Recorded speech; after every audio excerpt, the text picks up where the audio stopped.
शुभ प्रभात दोस्तों, good morning, आदाब।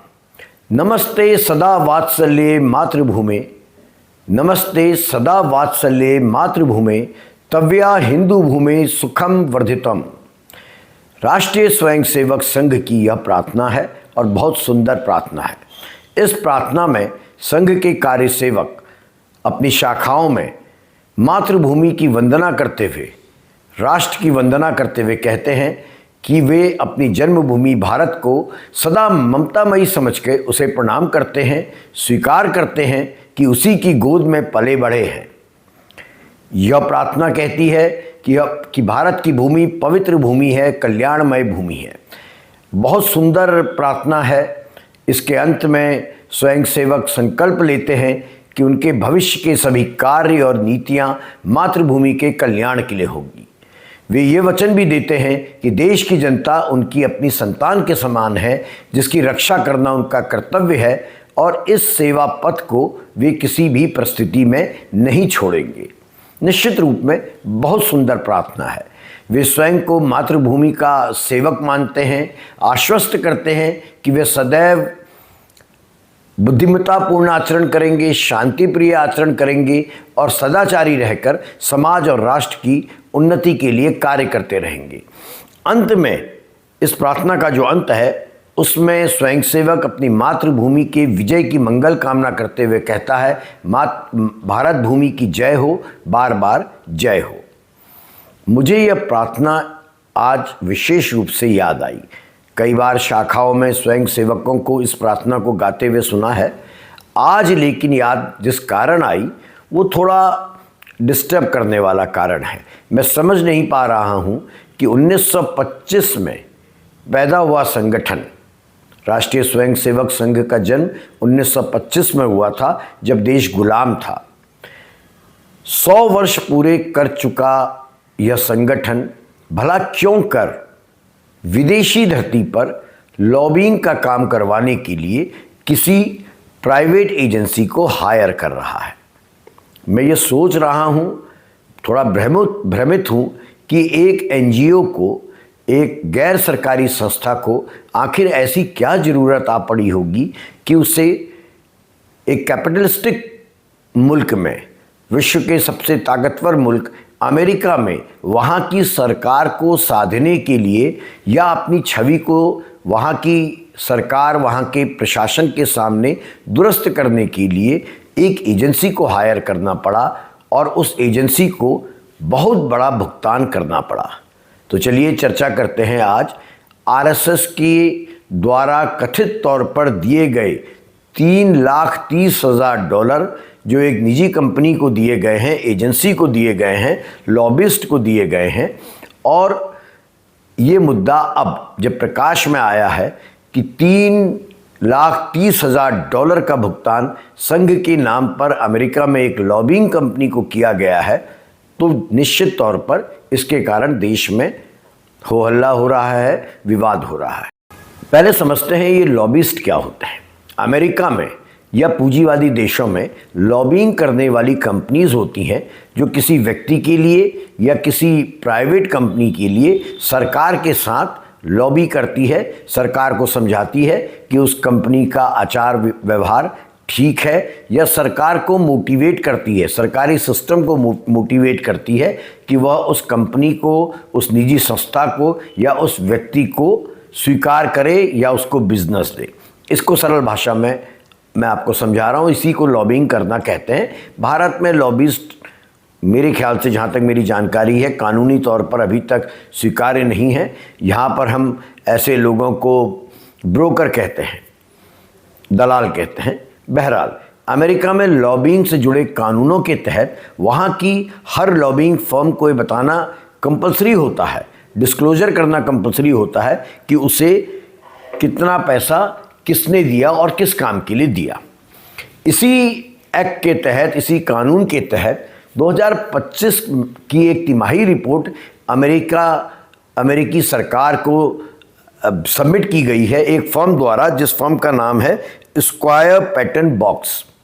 ये एक लॉबिंग कंपनी है, स्क्वायर पैटर्न बॉक्स, जिसके द्वारा जो अपनी रिपोर्ट, क्वार्टरली रिपोर्ट अमेरिकी सिस्टम को दी गई है, अमेरिकी सरकार को दी गई है, उसमें एक जगह आरएसएस इंडिया का नाम नज़र आ रहा है और इस आरएसएस इंडिया के सामने 3.30 लाख 3.30 लाख अमेरिकी डॉलर की राशि दर्ज है। और यह बताया गया है कि आरएसएस ने इस फर्म को, स्क्वायर पैटर्न बॉक्स को, भारत अमेरिका द्विपक्षीय संबंधों से जुड़े मुद्दों पर बातचीत करने, आरएसएस के बारे में अच्छी धारणा बनाने इत्यादि के लिए इंगेज किया है और उसी का यह पेमेंट इस कंपनी को आरएसएस इंडिया द्वारा दिया गया है किसी थर्ड पार्टी के माध्यम से।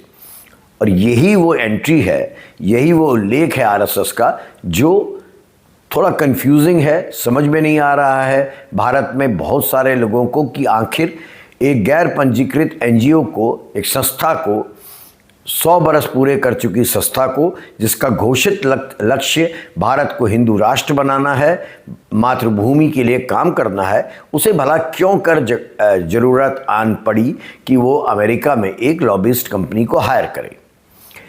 आप जानते हैं आरएसएस भारत में किसी भी कानूनी ढांचे के तहत या किसी भी एक्ट के तहत रजिस्टर्ड ऑर्गेनाइजेशन नहीं है और यही बरसों से हमको बताया जाता रहा है कि आरएसएस स्वयं सेवकों द्वारा दी गई गुरु दक्षिणा से चलता है। उसे उसके स्वयं सेवक गुरु दक्षिणा के नाम पर जो पैसा देते हैं उसी से आरएसएस नाम की संस्था का कारोबार चलता है। ऐसे में अमेरिकी सरकार को जो क्वार्टरली रिपोर्ट इस कंपनी स्क्वायर पैटर्न बॉक्स ने दी उस पर $3,30,000 दिखना आरएसएस के नाम पर यह सवाल उठा रहा है।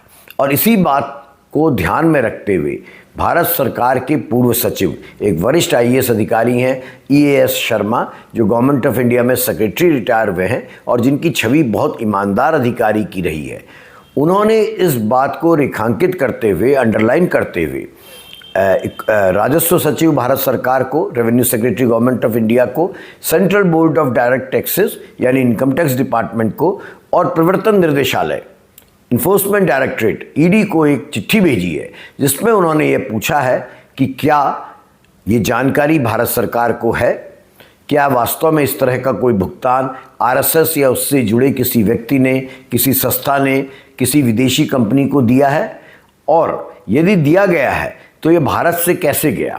आपको पता है भारत से फॉरेन करेंसी जब बाहर भेजी जाती है तो उसके लिए कड़े कानून हैं, रिजर्व बैंक ऑफ इंडिया की गाइडलाइंस है और फेमा एक एक्ट है, फॉरेन एक्सचेंज मेंटेनेंस एक्ट, विदेशी मुद्रा प्रबंधन अधिनियम, उसके तहत ही विदेश इतनी बड़ी धनराशि भेजी जा सकती है। तो शर्मा ने पूछा है कि भारत से विदेश में इतनी बड़ी राशि भेजने के लिए क्या प्रॉपर प्रक्रिया आरएसएस द्वारा अपनाई गई है। शर्मा ने यह भी ED से, CBDT से और भारत सरकार के रेवेन्यू सेक्रेटरी से जानना चाहा है कि यदि गुरु दक्षिणा की राशि का उपयोग इस प्रकार के कामों के लिए लॉबिंग कंपनी को हायर करने के लिए किया जा सकता है तो क्या इससे इस ट्रांजैक्शन पर प्रश्न चिन्ह नहीं लगता है, क्योंकि गुरु दक्षिणा जो आरएसएस को मिलती आती है उसे आयकर विभाग ने टैक्स से छूट में रखा हुआ है, कर छूट की श्रेणी में रखा गया है। लेकिन यदि लॉबिंग के कार्यों के लिए, वो भी विदेशी धरती में, किसी लॉबिंग फर्म को इतनी बड़ी धनराशि दी जाती है, गुरु दक्षिणा से आई हुई धनराशि, तो फिर वो टैक्स की छूट में नहीं रह जाती है। तो शर्मा ने जानना चाहा है कि यह दान का उपयोग लॉबिंग के कार्यों पर यदि किया जाए तो उस पर टैक्स लगना चाहिए या नहीं लगना चाहिए।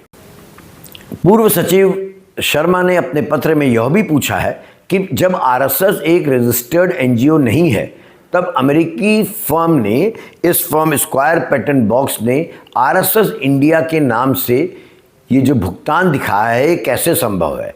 उन्होंने जानना चाहा क्या अमेरिका में इस प्रकार का कोई संगठन, आरएसएस की कोई इकाई रजिस्टर्ड है, क्या भारत में इसकी जानकारी है, भारत सरकार को इसकी जानकारी है, और यदि ऐसा नहीं है तो अमेरिकी सरकार को एक प्राइवेट कंपनी ने जो अपनी क्वार्टरली रिपोर्ट दी है उसमें ये नाम कैसे आ गया। शर्मा ने यह भी जानना चाहा है कि यदि आरएसएस का, क्योंकि आरएसएस ने इन आरोपों से डिनाई कर दिया है, तो शर्मा ने जानना चाहा कि यदि आरएसएस ने किसी फर्म को नहीं रखा है जैसा राष्ट्रीय स्वयंसेवक संघ ने क्लेम किया है, तो फिर फर्म के डिस्क्लोजर में ये नाम क्यों दिख रहा है? और यदि कोई थर्ड पार्टी, कोई आरएसएस से सद्भाव रखने वाली, आरएसएस के साथ जुड़ी किसी संस्था ने ये पेमेंट दिया है, तो उसने आरएसएस के नाम से यह पेमेंट क्यों किया है? और ये संस्था कौन है? क्या वो भारत में पंजीकृत है, रजिस्टर्ड है, या अमेरिका में रजिस्टर्ड है? ये भी शर्मा ने जानना चाहा है कि किसके निर्देश पर इस कंपनी को आरएसएस के लिए अमेरिकी सरकार के साथ लॉबिंग करने का काम दिया गया और किसने यह पेमेंट की है। देखिए, अब आरएसएस इस मुद्दे पर बैकफुट पर मेरी समस्या आ गया है। संघ ने बड़े स्पष्ट कह दिया है, या आप कह सकते हैं सिरे से इन आरोपों को खारिज कर दिया है और बहुत जोर देकर कहा है कि हम भारत में काम करने वाले एक सामाजिक सांस्कृतिक संगठन है। हमने अमेरिका में किसी लॉबिंग फर्म को कोई काम ना तो दिया है, ना ही कोई भुगतान किया है। आरएसएस के अखिल भारतीय प्रचार प्रमुख के स्तर से यह बयान आया है। इसलिए विवाद और गहरा गया है और कन्फ्यूजन और बढ़ गया है, क्योंकि अब दो तस्वीर आमने सामने हैं। एक तरफ अमेरिकी सरकार के पास डॉक्यूमेंट जमा है, क्वार्टरली रिपोर्ट जमा है एक प्राइवेट फर्म की, एक लॉबिंग फर्म की, जिसमें लिखा गया है कि आरएसएस इंडिया ने $3,30,000 का भुगतान लॉबिंग के काम के लिए दिया है। दूसरी तरफ संघ स्पष्ट इनकार कर रहा है। अब इससे कन्फ्यूजन तो बढ़ेगा ही बढ़ेगा, और यही इस मामले की सबसे बड़ी समस्या भी है, और अब ये राजनीतिक रूप भी ले चुका है।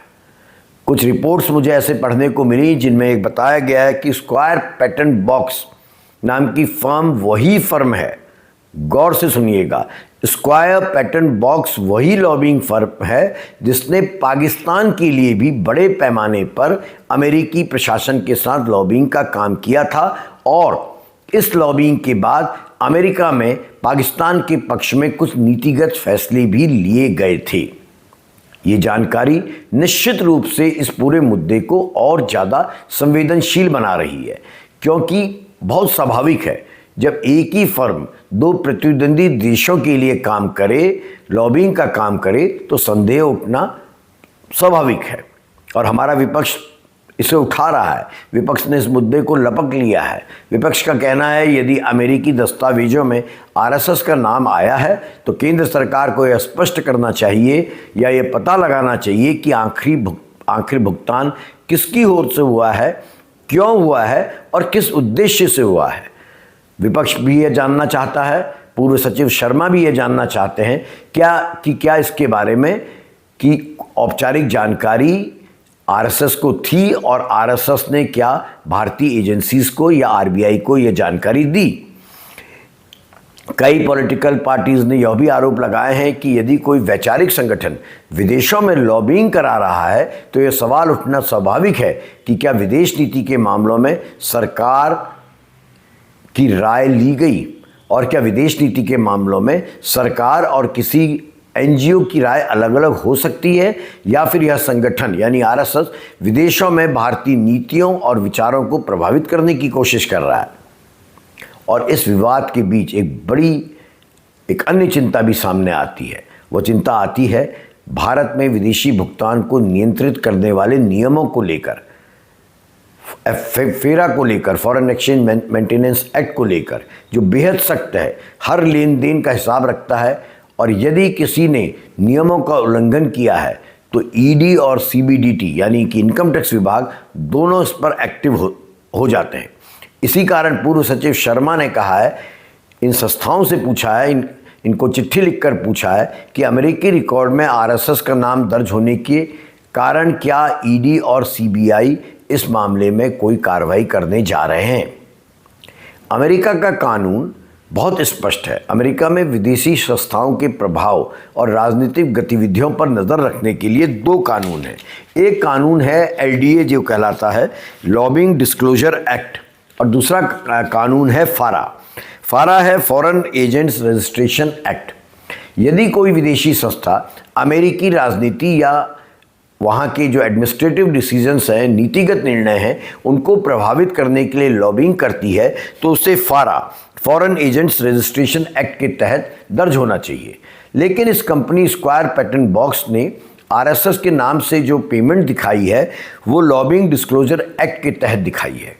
इसलिए कुछ लोग ये पूछ रहे हैं या जो एक्सपर्ट्स हैं उनका कहना है कि मामला कुछ संदेहास्पद है, क्योंकि लॉबिंग डिस्क्लोजर एक्ट जो है बहुत ज़्यादा ट्रांसपेरेंट नहीं है। यदि फॉरेन एजेंट्स रजिस्ट्रेशन एक्ट के तहत जानकारी दर्ज की गई होती तो वो पब्लिक फोरम में आ जाती कि किसने भुगतान किया और क्यों किया।